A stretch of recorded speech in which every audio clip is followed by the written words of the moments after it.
This is Red Sox Beat on CLNS Radio. I think it would be a big statement if John Farrell started Travis Shaw on opening day. I'd be totally cool with it. Because I think if that doesn't give Sandoval motivation to play better defense and play better period, nothing will. I think they're going to make Jeter the first unanimous vote. And I hate that about baseball, right? If you belong in the Hall of Fame, you get voted in the Hall of Fame. Achievement or a new milestone. So don't just be like, yay, we signed this player for a ceremony. No. Now, to your hosts.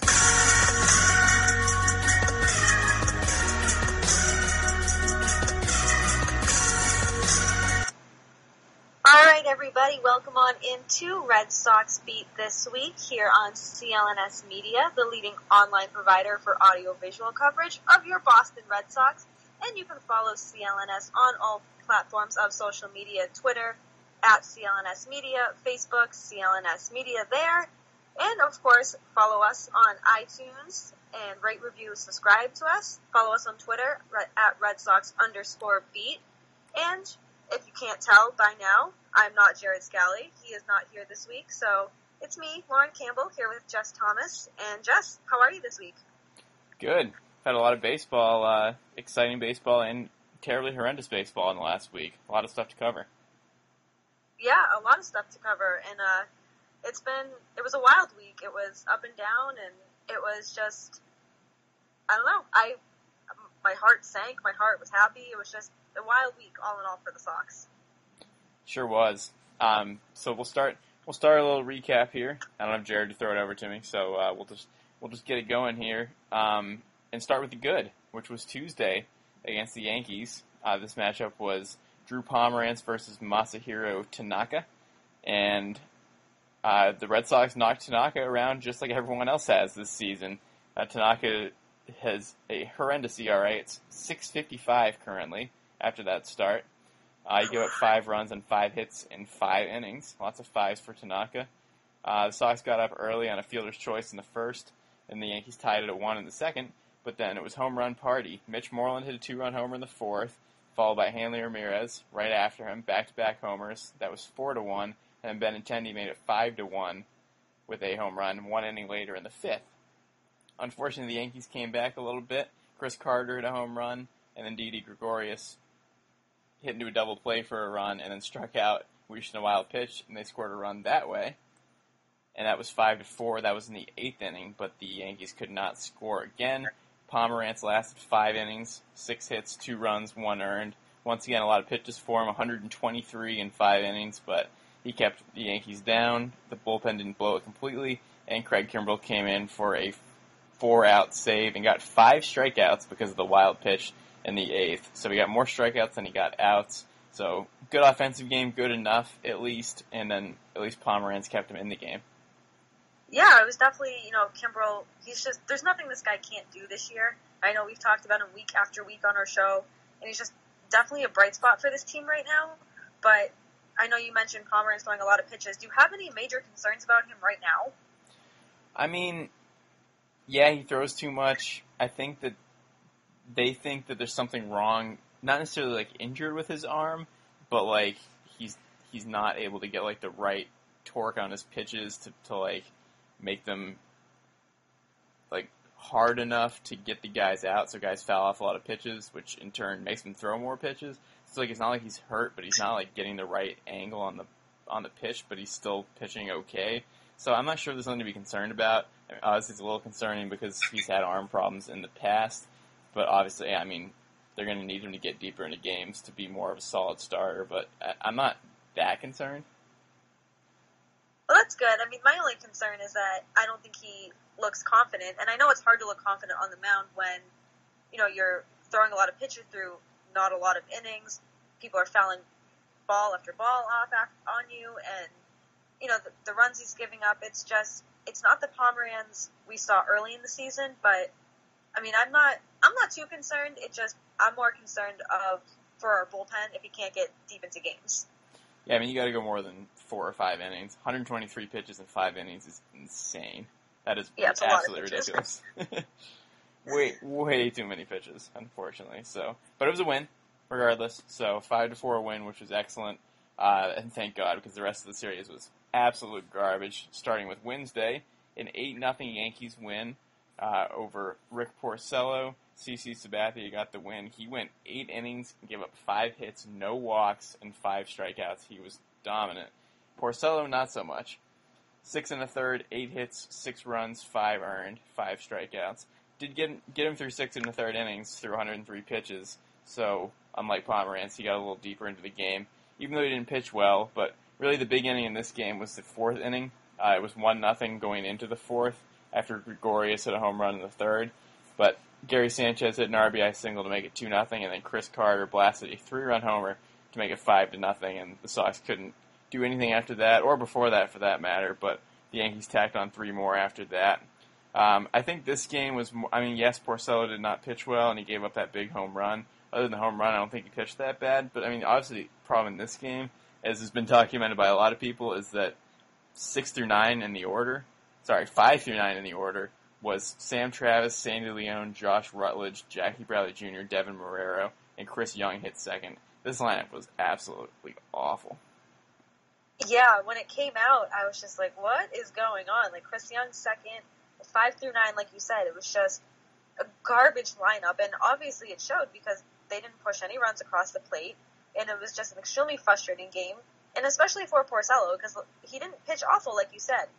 No, it wasn't a quality start by any means, but, I think it was this game, this was the 6th or 7th time in 13 of Porcello's starts that the Red Sox didn't score. So take those 6 games and have them win 2 or 3 of those if they scored for the poor guy. That vastly changes his ERA and his record. So, I know he's not having a good year, after the year he had last year, but it's not all on Porcello at all. Yeah, it's not as bad as it seems, and obviously we're both Porcello fans, so we're gonna say that he's good more than some other people may. But yeah, I did the recap of this game, and you're right. 6 out of his 13 starts at that point, he had not gotten a run while he was in the game, and that happened again in that game. And it's you can't win that way. As a result, he fell to 3 and 8. Then things got good after that. Moving on to Thursday. If you listen to our roundtable, then you got a clue in this one. Yes, Jess Thomas himself woke up at 10 a.m. and did a roundtable about David Price. That's how exciting this was. You hosted a roundtable. Give yourself more credit than that. Yeah, I recorded it and I posted the roundtable and hosted. Record, host, and post. Pretty incredible. You did it all. Jack of all trades over here. Yeah, 10 a.m. It was unbelievable. But I did it because it was big news, because David Price cussed out the media on Wednesday night on the day before his start on Thursday. And everyone knows what happened at this point. He said, F the media, F all of them. He didn't say F, but you can pretty much know what he says. And, we can't say F, but... Yeah, we can't say it. We can say F. But yeah, what happened was Dan Shaughnessy wrote an article because Price told him he's not doing any more interviews, no personal interviews, no nothing, other than the days he pitches. Well, he'll just talk to the media after the start. And then after that, Evan Drellick of CSN just posted in his tweets different parts of Dan Shaughnessy's article, and then after that, he just basically backed up Price and said that in the rules, he doesn't have to talk to the media. He stated what the rules were, so he's backing him up. And then Price took him aside after the game and just went nuts on him, and people could hear him yelling at him and cussing at him, and it was completely overblown. And then Price just said F them all when Steve Buckley was in the room, and that was it. And then he wrote a whole article about everything that Price said after that. So Price turned a lot of heads with this one before it starts. So before we even get to his start, obviously thoughts on this. We obviously both talked about it in the roundtable, but just to follow up on it. Yeah, my opinion still hasn't changed about anything. If anything, it's gone less of Price, which I'm sure we'll get into later on because of how he acted after. But it's the fact that, we just had Evan on our show. He was an awesome guest, awesome guy. You guys work at CSN, so for him to pull him aside, I have no issue with him pulling Evan Drellick aside. That's not my issue. It's the fact that he essentially lost his mind on Evan for defending him. Evan said he's within his rights to not talk to the media. And what does he do? He goes and talks to the media. He just absolutely blows up and I don't care if he doesn't want to do personal interviews. I don't care if he wants to talk only after his starts. I don't care. I care that he lost his mind over a tweet. I care that he lost his mind over social media. And that's just not the mentality you have when you pitch here, when you play here. It looks terrible on Price. It doesn't look terrible on anybody else. It looks bad on Price, and especially after his start, which I know you're about to get into for this game, it just makes it even worse because it kind of makes it look like, once again, the fans and the media was in his head. He's too worried about what people think of him, and he just needs to go out there and pitch. It's that simple.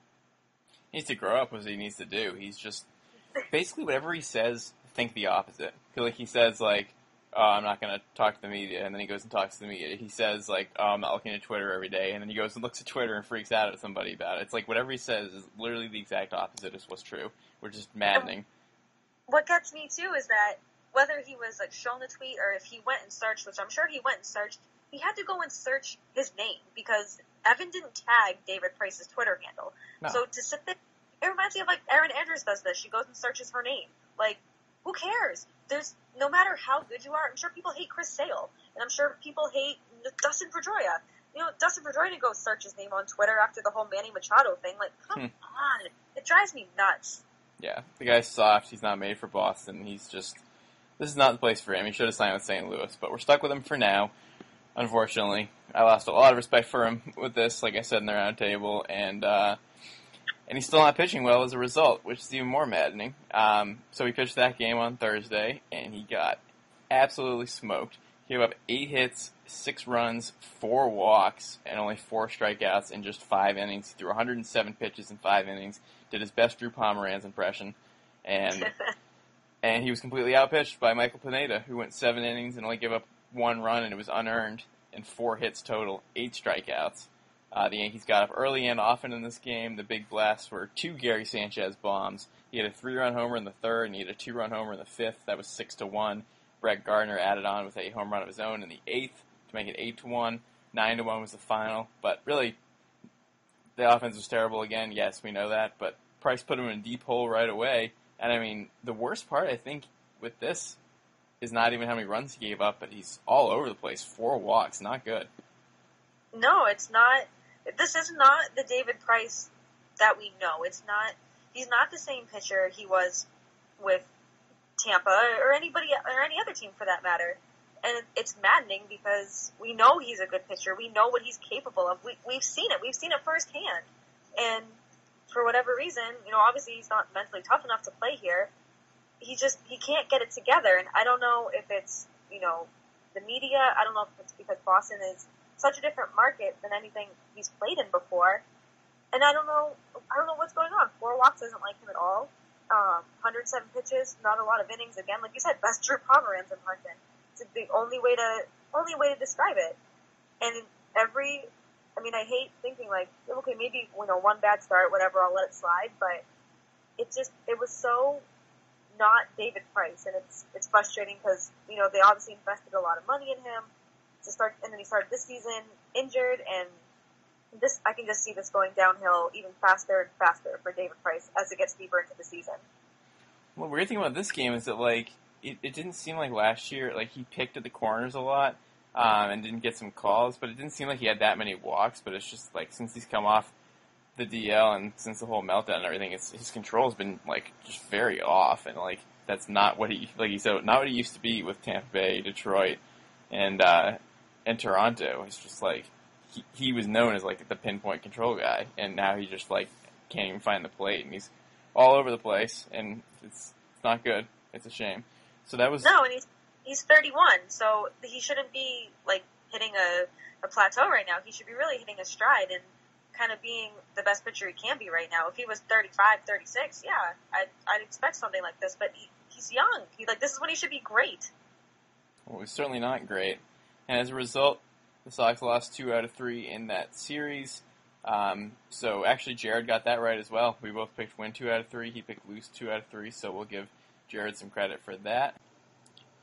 And that brings us into the Detroit series over the weekend, starting with a Friday game. This one was a 5-3 win, which was good to see after losing big time, getting outscored 17-1 against the Yankees. This one was interesting because the offense wasn't there for a while, and Detroit got up early, 2-0 in the first inning. Nicholas Castellanos hit a solo home run in the first, and Justin Upton hit an RBI single to make it 2-0 off of Brian Johnson. This was Johnson against Jordan Zimmerman, and Johnson settled down after that, a couple scoreless innings until Mikey Mata hit a solo home run in the fourth to make it 3-0. But this was the only runs that the Tigers would get the whole rest of the game. This was really a great job by the bullpen after Johnson went out after 4 1/3. Keith Hembry, Joe Kelly, Matt Barnes, Craig Kimbrell all came in. They all got 2 strikeouts each. They only gave up 3 hits total, so they all pitched really well and gave the offense time to come back, which they did. Mitch Moreland hit a home run to make it 3-1, and then it was 3-2 going into the 8th inning, and Moreland tied the game. He did his thing again with an RBI single to tie it at 3, and then Jackie Bradley Jr. just absolutely lost a blast home run, 445 feet, well into the bullpen to make it 5-3. So Moreland had 2 huge hits, Jackie had 2 huge hits, so they were definitely the 2 MVPs of that game. Bradley was 2 for 4 with 3 RBI, Moreland was 3 for 4 with 2 RBI and 2 runs. So they won that game together. Jordan Zimmerman pitched pretty well, but old friend and former Red Sox Alex Wilson blew the game. So really, I mean, great comeback.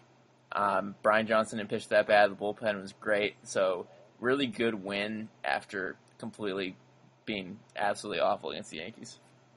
Music to my ears that Brian Johnson didn't pitch all that bad. So, I mean, obviously it wasn't, a 109-pitch shutout, what it was last time, but, he kept the team in the game, and the offense came through when they needed to, especially, Mitch Moreland, Jackie Bradley, and he just absolutely unloaded on that ball. It went so far and just over the bullpen into, like, that little exit ramp, the little stairway, whatever they want to call it. And, you sat out there in the bleachers before. That's a long way to hit a baseball. You don't see many that go that far, and, like, that went probably, like, 15, 20 rows deep or so. Yep. Like, over the exit sign for, like, the entryway to get into that section. It was real far. At least 10 rows back. I'm guessing probably more like 15. It was wild. So that was awesome. That was a really good win. Comeback win. Haven't had a lot of those this year, so that was really fun. And want to quickly note that was Dustin Pedroia's return. He went 0 for 4 in that game, but better things to come from him. Let's put this into Saturday's game. And this game was an 11-3 win. Very deceiving score. It was not this out of hand because it was 3-3 after 6 innings. This was a marquee pitching matchup, or supposed to be at least. It was Chris Sale against Justin Verlander, and neither one pitched great. Neither one pitched terrible. Sale was definitely better than Verlander. Also, it lasted a lot longer. Verlander went 5 innings. Sale went 7. Verlander had 5 hits, 3 runs, 4 walks, 3 strikeouts. Sale gave up more hits with 9, but same amount of runs, 3, and he didn't have any walks, and he struck out 7. So I think better overall for Sale. But the difference in this game was the pitching, the bullpens. The Tigers had 2 pitchers to pitch 1 inning, and both give up 3 and 5 runs. It was Warwick Seppold gave up 4 hits and 3 runs in 1 inning, and then Arsenio Leone, Sandy's long-lost brother. Just kidding, I don't really know if he is or not. He was even worse. He gave up 4 hits and 5 runs and 3 walks. He was absolutely garbage. He probably won't last much longer if he's even there now. So how the runs scored, we'll get to the good stuff, which was the 7th inning on after it was tied 3-3. Moreland got a 2 RBI double to make it 5-3, another huge hit from Mitch. And then Josh Rutledge drove him in with an RBI single to make it 6-3. And then the pudding on the top of the cake in the 8th inning, Xander Bogaerts' RBI double to make it 7-3. Andrew Benintendi had a 2 RBI single to make it 9-3. And then Josh Rutledge walked with the bases loaded 10-3. Sandy Leone sac fly 11-3. So a lot of runs late in this game off their awful bullpen. A lot of good individual performances. 3 hits for Bogaerts, 2 for Moreland, and 3 RBI. 3 RBI from Benintendi. Josh Rutledge had 3 walks, 2 hits, and a run, and 2 RBI.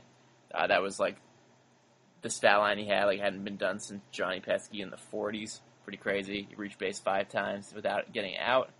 Then Pedroia had 2 hits and 3 runs in this game, also in his second game. So a lot of good performances in this game. not as much of a marquee matchup as you'd expect, but at least both pitchers did well. But the Tigers' bullpen stinks. Yeah, and it clearly showed, and it was fun. I recapped this game, and it was so much fun. I was like, this game looks like it's going to go into extras. It's 3-3, and then all of a sudden it's like run after run after run. And I can't even remember who I gave game MVP to, but I know I gave a shout out to Josh Rutledge because, like you said, they got on base 5 times, and it was just, he really came in clutch, and, they benched Panda because Verlander's a right-handed pitcher, so they benched him, and Rutledge just really had a really good game. I don't think we should put too much thought into that by any means, but when you do something that hasn't been done since Johnny Pesky, you're in good company. But it was so good just to see everybody get a hit. And I think, besides Mookie, which brings me to Chris Sale when he said, those guys, they did great, everybody got a hit. And then somebody said, Mookie Betts, and he goes, he's the best player on our team, it doesn't even count. Yeah. And I was like, that's great. Like, he's so good for this team, and I love everything about his starts, good, bad, mediocre, because he doesn't care.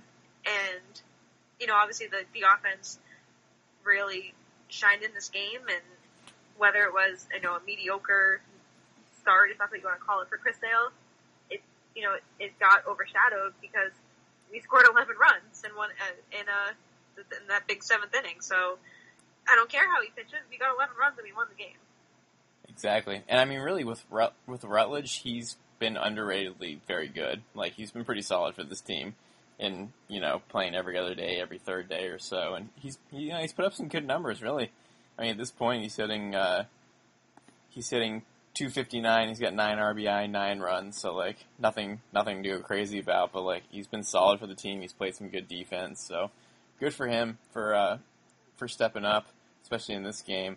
And then, with Sale, it's like an average game for him is like a good game for anybody else. We're sitting here like, he was okay, as he got 7 strikeouts in 7 innings. I know 9 hits, but it's like, he got the win. So that's all that matters.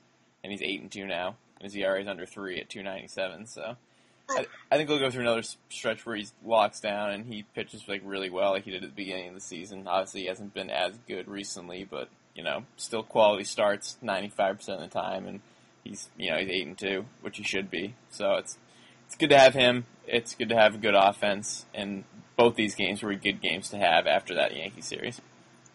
Oh, no doubt. It was just definitely refreshing. So I was very happy. Very good game for me to recap too. It was a lot of fun, a lot of enthusiasm in that one. Yes, fun games, good games are fun to recap for sure. Unfortunately, that brings us into Sunday's game, which was the clunker of the series. Unfortunately, trying to get a 3-3 week, and that would not happen. Sorry, a 4-2 week. That wouldn't happen. A 3-3 week is what it ended up being. This was an 8-3 Tigers win. Daniel Norris versus Drew Pomeranz, and once again, quick start for the Tigers. It's happened a couple times in the series. Nicholas Castellanos had another first-inning home run, 2 runs this time, to make it 2-0, and Justin Upton singled in J.D. Martinez to make it 3-0. But then the Sox clawed back, got within 1.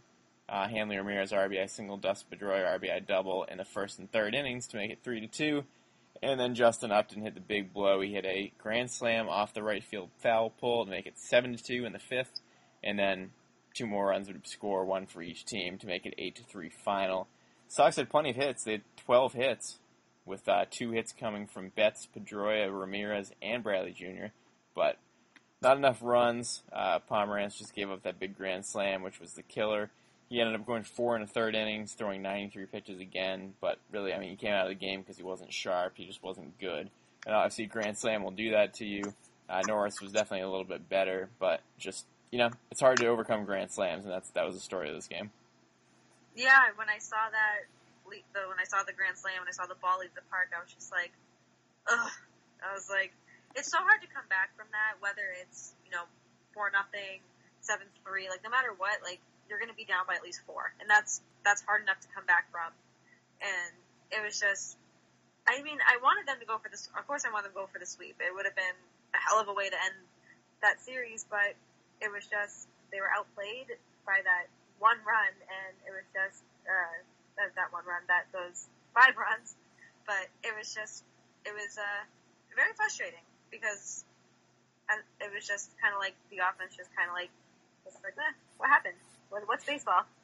Yeah, grand slams are pretty deflating, for sure. I mean, that's definitely hard to come back from, and they couldn't. So the Sox won 2 out of 3 from Detroit. You predicted that series right. So Woo! you and Jared both got one part of it right. I got neither parts right, unfortunately, but I can't win them all. And we're going to do some extra recappage here because we're doing the show here on Tuesday instead of Monday, and there's been 2 games since that already, both against the Philadelphia Phillies. It's a 4-game series, but really it's considered 2 2-game series, I guess, because 2 were at home and 2 were on the road. So we'll start with the home ones.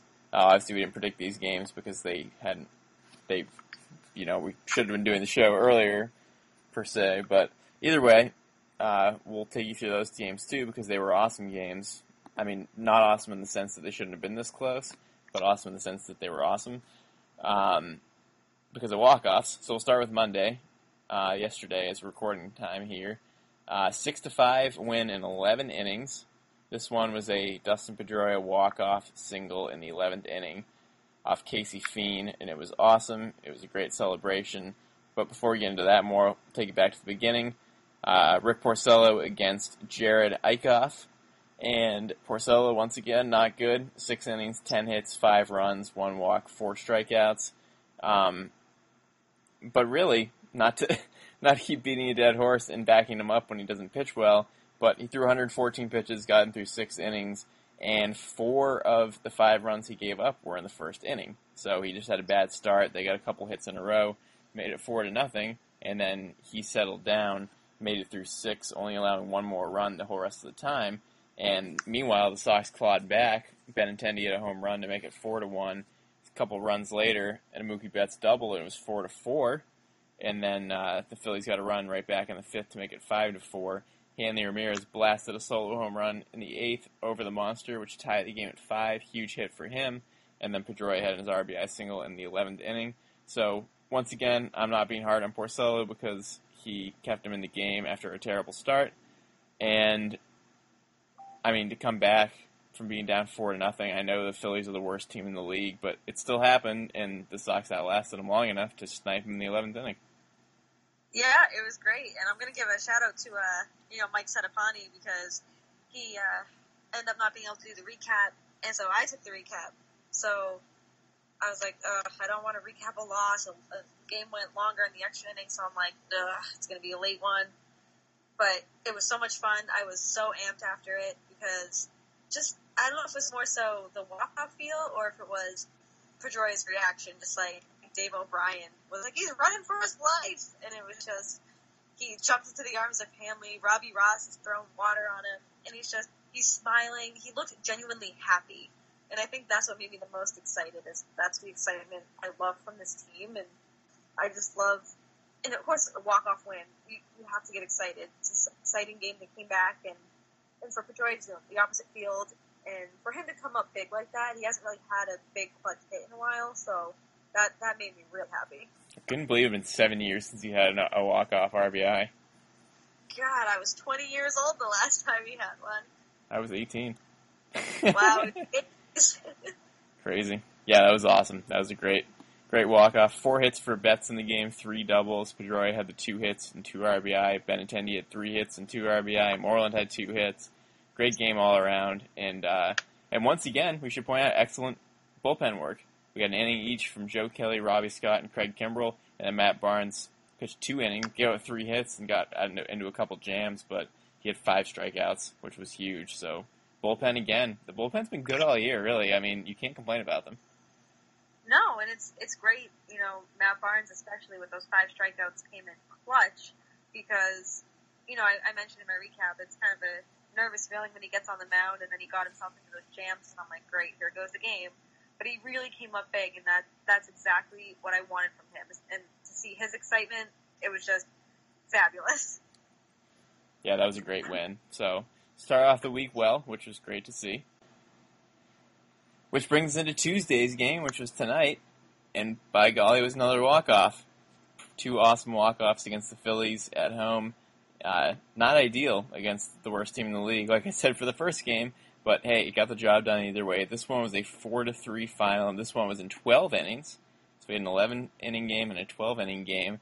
This one was started by David Price and Ben Lively, and they both gave up 3 runs, 6 innings for Price, 7 for Lively. Price gave up 4 hits, 4 walks again, and 6 strikeouts. Lively pitched pretty well, too. And it was close. It was close for the whole game. I mean, it was 1-0 in the first for the Sox. Benintendi walked with the bases loaded. Then Hanley Ramirez into a double play. Could have been a lot more. Vasquez made it 2-0 with an RBI double. And then Aaron Alter hit a 2-run homer to tie it at 2 off Price. It was a blast way over the monster. Fortunately, Mitch Moreland hit a home run of his own. I believe that was the third of the week for him. And, well, the week that we're talking about. And that made it 3-2.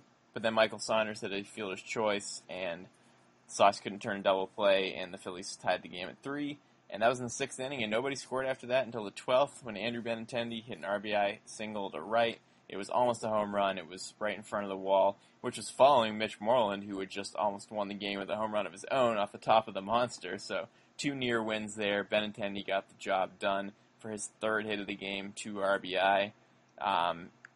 And just another good, excellent extra inning win. A lot of hits in this game, 26 hits, only 7 runs. Just couldn't put the runs across the board. But really, I mean, the first thing I want to point out before Price and before Benintendi is that the bullpen pitched 6 more innings of shutout baseball. Unbelievable.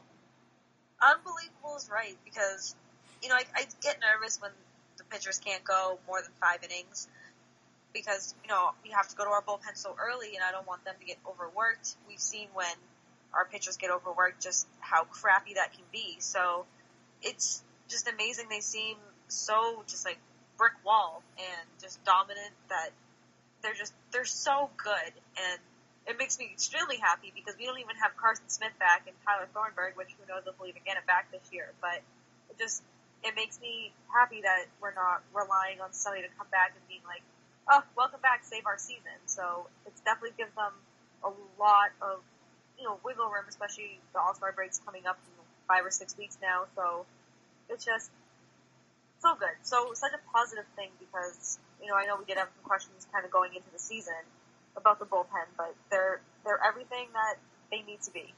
And honestly, people have kind of crapped on them even this season and from game to game and that, but if you look at the overall numbers and the ERAs of these bullpen guys and how many 5-6 inning games they've had where they've given up no runs or 1 run.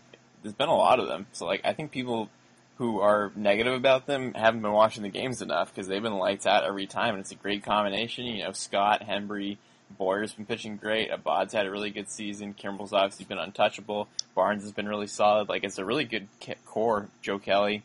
I mean, they've been really good. I just feel like it's super overlooked. I feel like people aren't talking about it at all. No, and I think I'm going to go back to you saying Abad's having a really good season because he was horrendous last year. And Joe Kelly wasn't even that good last year.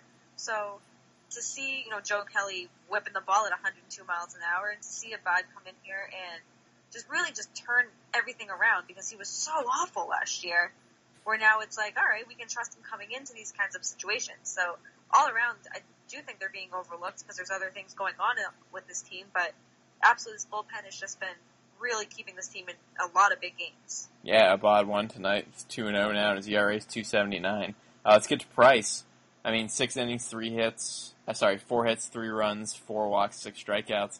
Once again, right back to what I said earlier, 4 walks, 2 games in a row. I mean, his ERA is 5.09. He didn't pitch that bad tonight, but it was against a pretty bad team, and getting the 4 walks, that's my concern. The runs aren't my concern, the walks are. Yeah, it's definitely the walks. It's kind of like last year when he was getting a lot of strikeouts, double-digit strikeouts, but giving up too many runs. And this year it's giving up too many walks, and he's only had 2 or 3 starts. So it's definitely concerning. I still think, he's in his own head. He's letting the others affect him around him negatively. And it's going to come out on the mound, and that's what isn't good because that's, like we talked about earlier, this isn't the David Price we know he can be. But and I'll give him the credit. He didn't pitch awful. It was a much better start, and I think it's a step in the right direction. But the walks have got to get under control. He's got 21 walks and 21 strikeouts and 11 walks in 4 games. That's just not really good. That's half as many, more than half as many walks as strikeouts. That's not good. I have no words for that, just because we signed him 2 years ago to be our ace, and those aren't ace-like numbers. They're not even close to ace-like numbers. No. And that's why we went and got Chris Sale. I'm totally behind that move. I'll always be behind that move. But David Price just isn't David Price anymore. He's not an ace, and he's looking like a 3 or 4 starter right now. Yeah, 11 walks. He's given up 5 home runs in his 4 starts. He's gone 5, 7, 5, and 6 innings, so he's not really getting that deep. Two 5-inning starts. Too many hits in the Yankees game. Other than that, not too bad in the hits, but runs 6, 3, 3, 1. Just very, very average, super average so far, and that's not what we want, obviously. And it's maybe he's just working his way back and he'll get better, but not too encouraging so far. And between that and the meltdown and everything, it's just not a good look for Price this year so far. I mean, some people didn't expect him to pitch at all, but he is pitching and he's not doing well. So that's obviously something you got to look at, which is too bad. Yeah, definitely. It just sucks because I want him to be good. I want him to pitch well. I don't want him to be like this. I want to be behind him, and I want to be able to cheer for him and just be super excited for him, but he makes it so difficult to do that. Yeah, he's really hard to like, unfortunately. Which is weird because you hear all the time his teammates, oh, David's a great guy, he's a great teammate. Everyone says how good of a teammate he is. Everyone says he's such a great guy. But, we haven't seen it as fans. No, I mean, I know he's a great guy off the field. He does so much charity work, and I'll never take away from him as being a good person. But, like you said, I don't see him being a good teammate. I can see him being extremely encouraging, and I can see him being, positive towards his teammates because he's very positive, oh, I'll do better, and he's a good sweet talker, I guess you could say. So I can see that, but I don't see him being, the positive teammate. I hate comparing him to Chris Sale, but I'll go back to the Mookie Betts quote. He's like, oh, he's the best player on the team. It doesn't count that he didn't get a hit. That's a good teammate right there. Yeah, he just seems miserable. Really is what it is. I mean, he just doesn't seem happy, which I don't see how you can be a good teammate when you're happy. And I mean, you're talking about how he's a good guy, but do good guys just absolutely lose their mind and go off on media members and people that they should be getting along with a little better and respecting and stuff? Is he a good guy? I'm not convinced yet. I'm not convinced either. Like I said, I know he's a good guy off the field with all the charity work he does, but in that clubhouse, I hate to say it, but I see him becoming a clubhouse cancer if this is how it's going to keep going. Yeah, I'm not a fan right now. And it takes a lot I know he's taken a lot of abuse. I know that people were brutal on him last year and still are. And I think it's somewhat deserved, but man, I know it's we hold him to higher expectations than normal people and everything, but when you make that much money, unfortunately, that's what comes with it. When you're in the spotlight on TV all the time on a professional team, people expect that. And when you turn into a 7-year-old tantrum, then unfortunately, people are going to judge you for that, and fair or not. And I'm not him. I can't say what he's been through personally because it's not me. But with the territory comes a certain level of responsibility, and he just doesn't seem to want to take that responsibility, or doesn't want to be in the spotlight, or just doesn't want to talk to me. I don't get it. I don't know. I don't think he doesn't want to be in the spotlight. I think he's used to that by now. He's David Price. I just think he's extremely unhappy here, and I think the unhappier he gets, the more tantrums we're going to get, and it's going to come out in ways where, and I think I said this in the chat, or I said this on the roundtable, it's only a matter of time before this guy starts getting booed during his starts, booed off the mound, booed when his name gets called. And we don't want to do that as fans. Like we said, we want to like our players. We don't want him to be bad. I would never wish a bad start on him or anything.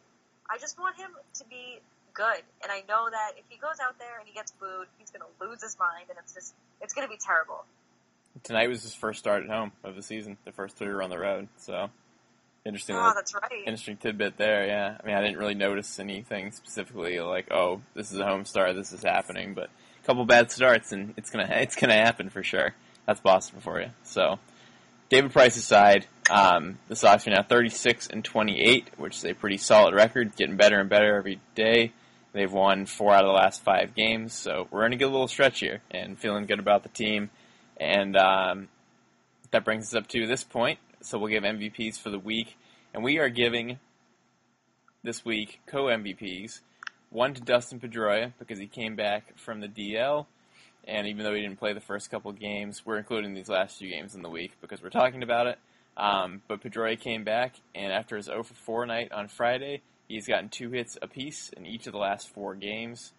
2 exactly in each game. He's gotten 5 runs total, 2 doubles, 4 RBI, and obviously the game winner last night on Monday. So for his return and his very good play the last several games, we're going to give one MVP to him, and we're going to give the other MVP to Mitch Moreland because he absolutely went nuts this week. He obviously got several big hits, tying games and giving the team the lead. He got 3 hits on Friday. He's had 3 2-hit games. He's had a ton of runs. He's had 7 runs in the past week, 3 home runs, and 8 RBI, and a handful of walks. So he's literally done everything for the team this week, and it's not even just gotten all those hits, it's that they've all been huge hits. They've all been really timely hits. So Pedroia and Moreland are our 2 MVPs this week. Hard to pick between them because they both did a lot of work for the team. Oh yeah, I can't argue with you. I know we were talking about it, before we started recording tonight, just, who we were going to give it to, and, Mitch Moreland, I'm going to give a shout out to Hanley Ramirez for not wanting to play first this year, because now we have Mitch Moreland, so we don't have to worry about it. So, Hanley, as much as we crap on you for being lazy and not wanting to play first, thank you, because we appreciate everything Moreland has done. I think this signing is proving to be one of Dombrowski's biggest, maybe most surprising in the offseason, besides the sale my goodness, if I could say that word. Acquisition? That's the word I'm looking for. Aside from that, I think the Moreland signing was probably the biggest signing of the offseason. And, you can't go against Pedroia, like you said, the bunch of hits. And, I know people may have lost some respect for Pedroia after the whole Machado thing for him to come back. That's good. I'm very glad. And, but no matter what I think happens with Pedroia, because he's been on this team for so long, and he's that veteran voice in that clubhouse, you can't hate the guy. And he plays baseball, he plays with his heart, his head, he puts his heart and soul into the game. And he wants to be the best baseball player he can be. And you have to respect the hell out of that. So I was, like I said earlier, super happy to see that he could come back and really come in clutch for this team. And I'll never be able to say enough good things about Mitch Moreland this year. Guy has just been on a tear, and I absolutely love it. Yeah, he's been awesome. I mean, I can't remember who it was, and we're definitely going to go back and visit this probably the next month or so, our bold predictions at the beginning of the year. I can't remember who it was, but somebody said that he was going to have a super good year with 30-plus homers, 100-plus RBI. Might have been Adam. I'm not going to say that for sure, but we'll go back and revisit that soon.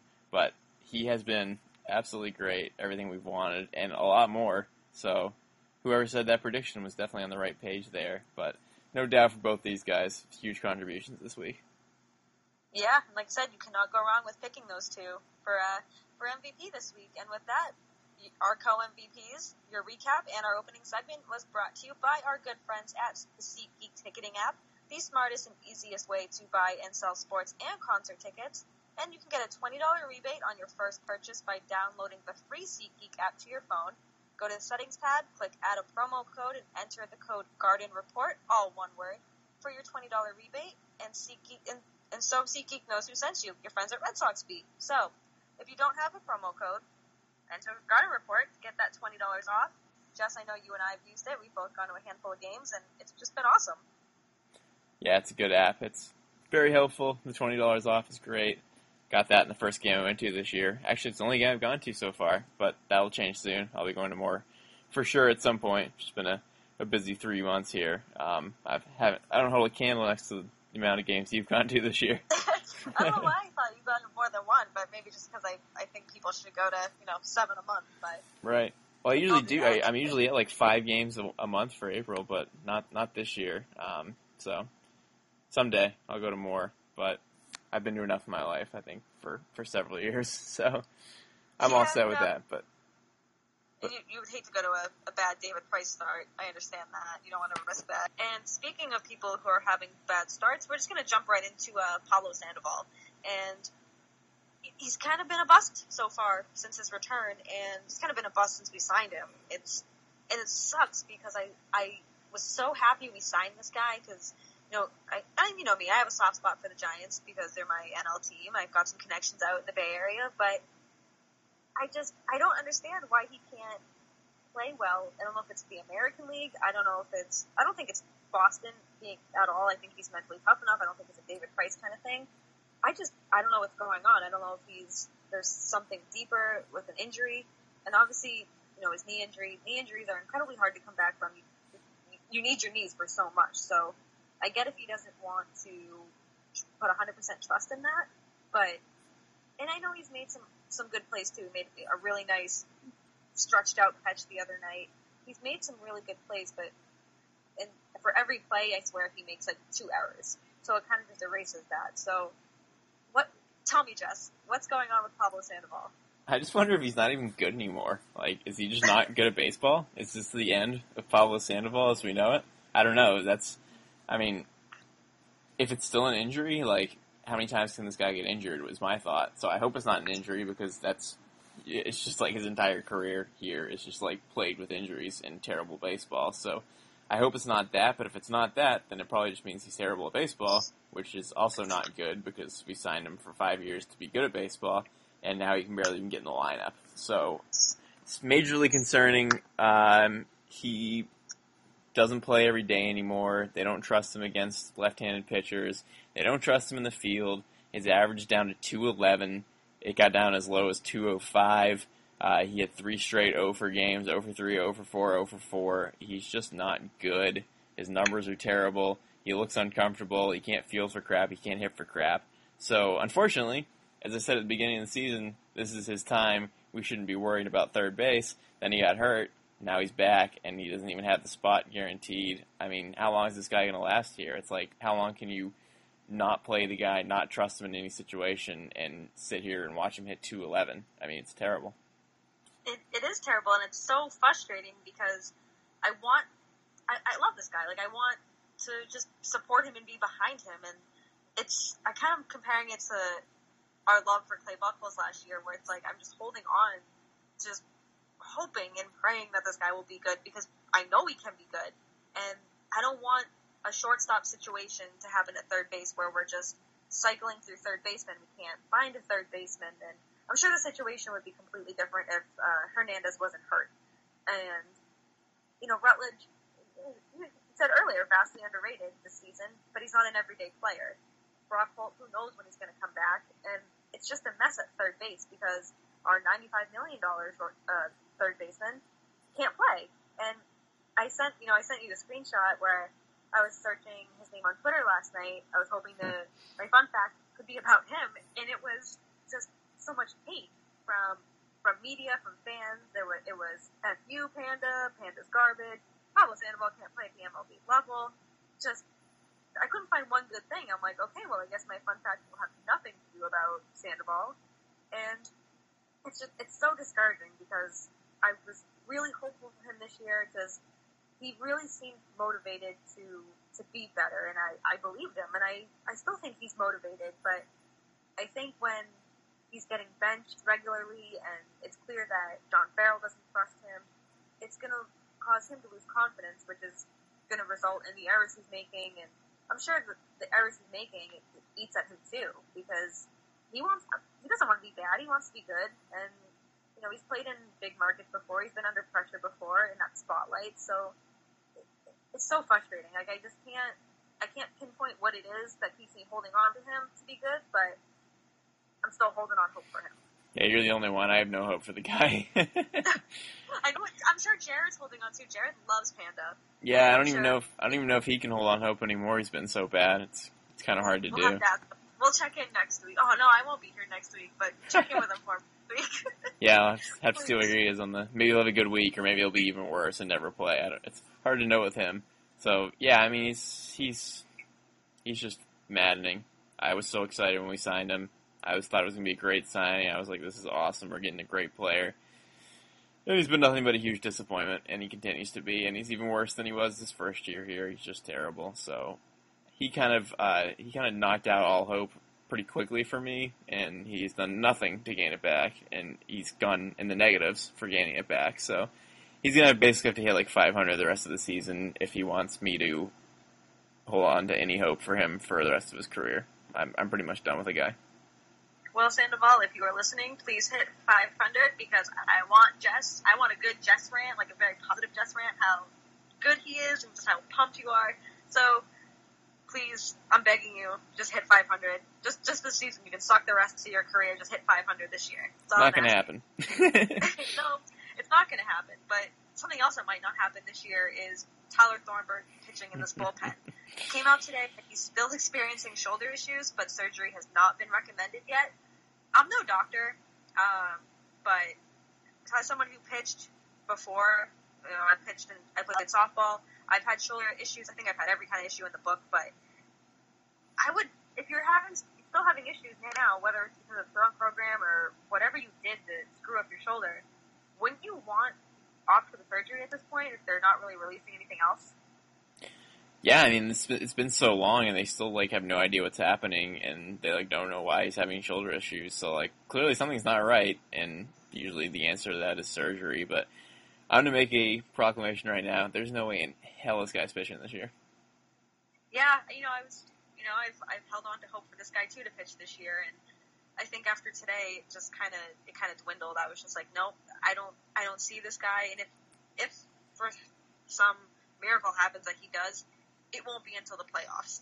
And if the bullpen keeps doing what they're doing, we're not going to even need him. So I don't even think there's a point in bringing him into the bullpen this year unless we're absolutely desperate and if he's healthy enough. And that's the major concern right here because we don't even know how this guy's going to pitch here because we haven't seen him yet. So definitely frustrating, but it is encouraging to a point because we're not relying on him. So I'm not too concerned, but I'm concerned because I don't know what the hell is wrong with this guy. Yeah, the progression or lack of progression has been way too slow for this guy. It's just like every time that he doesn't pitch and just time passes and nothing, and then like, oh, by the way, his arm still hurts and he's not even close to returning. It's just like every time. It's like, what is going on with this guy? It's very strange, and the whole thing's been a mystery because he wasn't even hurt when he came here, and then all of a sudden he's just like, my arm hurts, I can't pitch. And it's just been that ever since. So I don't know what the guy's issue is. It's very strange. I don't either, and I know Jared's made the point where he's blaming it on the throwing program, which at this point, like you said, he wasn't hurt when he came here, so I wouldn't be surprised if that was it. But you would think they'd come out and say that at least to a point, kind of like whether they're beating around the bush about it, but I just feel like they would take some sort of responsibility, but, I mean, I think this is going to be, we're not going to hear anything for a couple of weeks, and all of a sudden it's going to be, season-ending shoulder surgery, and it's like a labrum issue, and I would hate if it's a torn labrum issue, because those are just terrible to come back from. Any rotator cuff, shoulder, anything in that pitching area is just hard to come back from, but I think at the end of the day, he's going to have surgery. Yeah, I think that you're right. And fortunately, like you said, it won't be as bad as it would have been because we haven't even seen him pitch, so we're not expecting anything, unfortunately. It'd be worse if he pitched for like 3 weeks, he was really good, and then he was out for the year. This is just like, he hasn't pitched at all, so he will continue to not pitch, and thank God the bullpen's pitching well, because this guy ain't coming back. No, I don't think we'll see him this year, and it's just, like I said, my hope's dwindling more and more every day. But I want to shift from the diamond now up to the booth. NESN broadcaster Jerry Remy, longtime loved broadcaster here out in Boston, announced this week that his cancer has come back for the 5th time. And it just sucks. Like, I love listening to this guy. I've listened to this guy essentially my whole life. And, he's battled cancer. Now it's going to be for the 5th time. And he's gone through so much, not just with his health, but with, his family, his son, just absolutely so much. I hate hearing this kind of news. But what I'm taking from it is he's still in the booth with OB every week or every day, and he seems in really good spirits. He hasn't missed a beat, and he's like, I'm having surgery in 2 weeks, and I think he'll be fine when he comes back, but it's just awful news for Remy. Yeah, I don't know how many times this can happen, and that it keeps going away, which it's obviously great, but it needs to stop at some point, or it's going to be too late. So I hope this is the final time. But it's so crazy to me. It's just like how positive he is every time about it. He's just like, early detection, see your doctor. I mean, clearly the guy goes to the doctor like every week because they keep catching the recurrence over and over again. But it's like every time he's confident he's coming back. He can't wait to broadcast more baseball. It's like, how many times can this guy have this and keep coming back and keep coming back and keep coming back? It's crazy. It's like quite the resiliency for the guy. It's incredible. It is. What I'm taking from it is just how high spirits he is. It's just how positive he is. So it sucks to hear. We all wish him a speedy recovery. And, you know, it always makes me think of John Lester's cancer diagnosis. And it's wild to me to think that it's been 10 years since that whole thing went down. It was 07 or 06 where he was diagnosed. So his doesn't keep coming back like Remy's, though. I know, and it's weird because, I mean, cancer is a horrible thing, but it's just so weird how it works. You know, Lester's been in remission for 10, 11 years, and Remy just can't stay out of the clear. It's awful. Yeah, it is awful. And I figured when I saw this, I was like, there's no way he's coming back for the rest of the season. Like, that's it. And then he's like, yep, I'll be coming back. It's like, what? You're crazy. How does he, and he's still doing games now, like, before his surgery. Like, the guy's an animal. It's got to be what keeps him going, and he's been doing it long enough, and I'm sure being there takes his mind off of it, because he's doing what he loves, so it's got to be to a point where it's just a distraction for him, but a very good distraction. And, you know, I hope this isn't the last time. Like I said, I'm no doctor. I don't know the exact extent of the cancer, but I'm glad he goes so often, because I don't ever want to imagine games without Remy for, like, an unexpected stop in the season because something god-awful like this happens. Yeah, honestly, it's like someday he's going to stop broadcasting, but, like, it seems like he's not going to, because clearly it's, like, the thing he loves to do most, and probably when he stops broadcasting, that's, like, going to be the end of his life, because this is, like, what he wants to do, and this is all he wants to do. And, like he said, his family life isn't good, so, like, he doesn't want to go back and deal with that. So, like, it seems like at some point this is going to knock him out, but he just keeps coming back for more, and it's like, at a certain point he's going to seem invincible because he just keeps coming back and keeps doing what he loves. Like, he's going to get knocked out at some point, right? Maybe? Hopefully in a long, long time from now. Seriously. That's all He's a legend. A Red Sox legend. He is a legend, and, you know, Don Orsillo, Red Sox legend, speaking of legends, is calling a Red Sox game on June 17th. Unfortunately, I know you and I will be missing it. Yeah.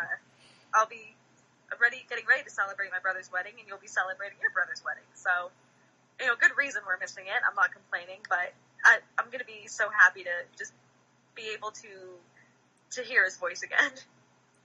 Yeah, I'm looking forward to seeing some kind of replay or different calls from it, because that's going to be awesome. It's a shame we can't see it live, but pretty cool. I'm sure it will take everyone right back to the good old days, and everyone's going to want him back. And basically what it's going to do is make everyone whine for the next, 5 months about how they want him back again, because that's all it's going to do. Yep, but I can't blame anyone. Nothing against OB or anything like that, but there's nobody that compares to Don Orsillo out here. So I'm excited I'm going to be on Twitter. I'm sure we'll have some GIFs, some replays, and some audio clips of some funny calls. I want to hear his laugh. I want to hear him just, lose his mind laughing, because it just makes my day when that happens. Yeah, hopefully he can do that. And it's pretty crazy. There's a lot of interesting broadcasting things going on, because Joe Castiglione is taking the weekend off this weekend against the Astros when Don's doing this game. And Dave O'Brien's actually doing a radio broadcast with Tim Neverett on, I believe it's Sunday. And because that's a Sunday night baseball game, so Nesson wouldn't be doing that. So it's going to be Dave and Tim Neverett, and obviously Dave did the radio broadcast for 9 years before last year, and with Joe, so he's going to be back, except with Tim this time instead of Joe. So everyone's flipping around and doing old things that they used to with Don and Dave. It's cool. It's going to be fun. It's going to be a lot of fun, and I didn't know that Joe Castiglione was taking the weekend off, so that'll be interesting. But I'm not going to be around this weekend, but I'm excited. I'm excited to, the old gang's back together. Kind of seems that way, so I'm definitely looking forward to it. And before we get to our predictions and get out of here for the week, I just want to touch on a few things that have gone on in the MLB. And first, I want to talk about Aaron Judge. He's not human. Mookie Betts had that 435 hit, 445-foot home run whatever it was the other night, and he was like, no, he's like, hold on, I'll do you one better, and hit a 495-foot home run, I think it was, which is just only 7 feet shy of Ted Williams' home run. So to think that he's so young, he has like 812 home runs already.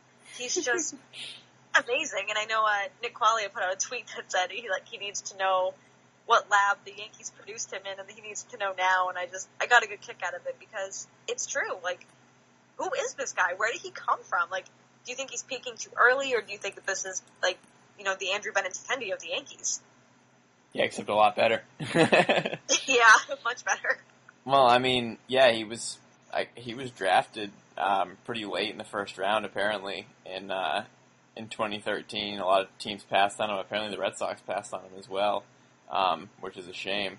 But, I mean, man, the guy's 6'8", 285 pounds. He's an absolute monster.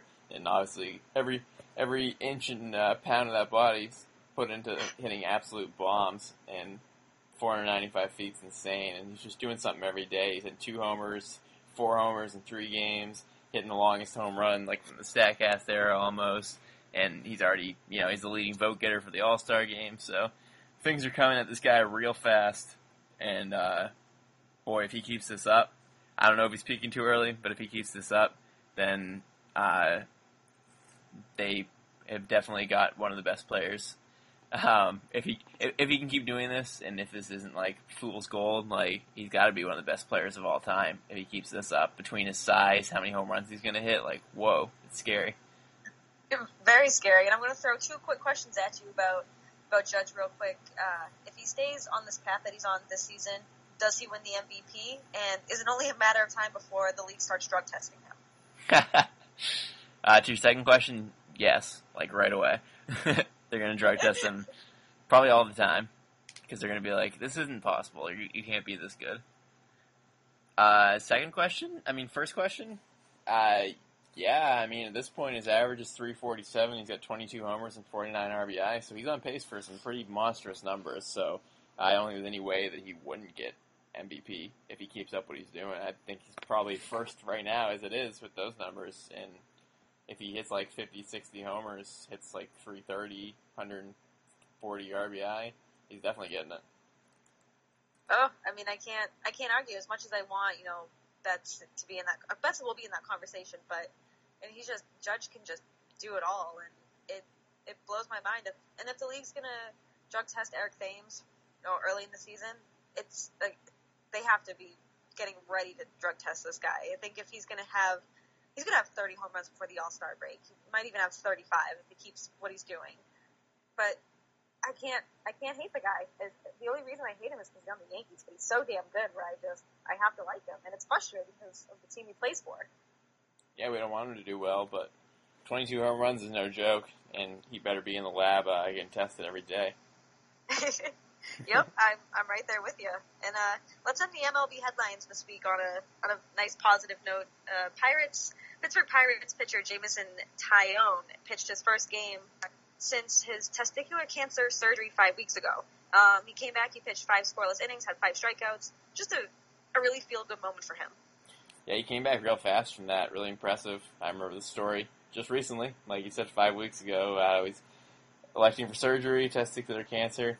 I mean, cancer blows, and there's no good cancers, but testicular cancer caught early is definitely, like, the most treatable one that there is. So if you're going to get one, which obviously no one wants, but if you're going to get it, catch it early and get that because it's very treatable, which is great. And he's already back, and he pitched well. Pretty cool story. Yeah, definitely. And I think somebody from the Colorado Rockies has the same testicular cancer as well. I don't think he's back yet. Oh, but Chad Bettis? Yeah. Yes. Yep. That's exactly who it is.